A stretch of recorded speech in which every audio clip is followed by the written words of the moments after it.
காரைக்கால் மேல ஓடுதுறையில் இயங்கி வரும் ஜெயப்பிரகாஷ் கூட்டுறவு நூற்பாலையில் 300க்கும் மேற்பட்ட தொழிலாளர்கள் பணியாற்றி வருகின்றனர். இந்நிலையில் கடந்த 3 மாதமாக தொழிலாளர்களுக்கு சம்பளம் வழங்கவில்லை என்று கூறப்படுகிறது. இதனால் குடும்பத்தை நடத்த முடியாமல் வறுமையில் உள்ளதாக பலமுறை எடுத்து கூறியும் நடவடிக்கை எடுக்கவில்லை என்பதால் நகராட்சி அலுவலகத்தை தொழிலாளர்கள் முற்றுகையிட்டு போராட்டத்தில் ஈடுபட்டனர். அப்போது அங்கு வந்த நகராட்சி ஆணையரும் நூற்பாலை மேலாண் இயக்குநராக கூடுதல் பொறுப்பு வகித்து வரும் சுபாஷிடம் இது குறித்து புகார் அளித்தனர். ஆணையர் சுபாஷ் தொழிலாளர்களை உரிமையில் பேசியதாக கூறப்படுகிறது. இதனால் ஆத்திரமடைந்த தொழிலாளர்கள் அவரது அறையில் வைத்து வெளியே விடாமல் சுமார் 2 மணி நேரத்துக்கு மேலாக சிறைபிடித்து போராட்டத்தில் ஈடுபட்டனர். தொழிலாளர்களுக்கு ஆதரவாக முன்னாள் அமைச்சர் கமலக்கண்ணன் தொழிலாளர்களுடன் ஆணையரை முற்றுகையிட்டு போராட்டத்தில் ஈடுபட்டார். தொடர்ந்து தொழிலாளர்கள் உடன் துணை ஆட்சியர் மற்றும் தாசில்தார் பேச்சுவார்த்தை நடத்தினார்கள். ஆணையர் தொழிலாளர்களை உரிமையில் பேசியதற்கு மன்னிப்பு கூற வேண்டும் என்று கோரிக்கை விடுத்தனர்.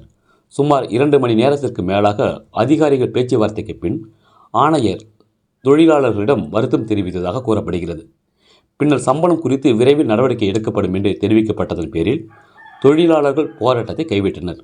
ரெட் நியூஸ் தமிழ் செய்திக்காக காரைக்கால் மாவட்ட செய்தியாளர் மோகன்ராஜ்.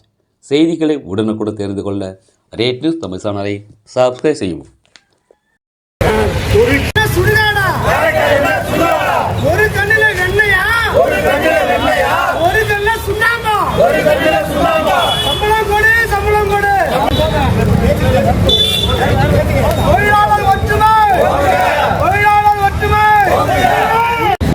கடந்த 3 மாதங்களாக ஊதியம் வழங்கப்படவில்லை. இது குறித்து இன்றைக்கு எங்களுடைய மேலாண் இயக்குனர் அவர்களை சந்திக்க வந்தபோது தொழிற்சங்க நிர்வாகிகளிடம் அவர் தவறான முறையில் மரியாதைக்குரியவாக பேசியதை தொடர்ந்து எங்களுடைய தொழிற்சங்கம் தொழிலாளர்கள் ஒட்டுமொத்தமாக இன்றைக்கு மறியல் போராட்டத்தில் அவருடைய அலுவலகத்தை முற்றுகையிட்டு போராட்டம் நடத்தினோம்.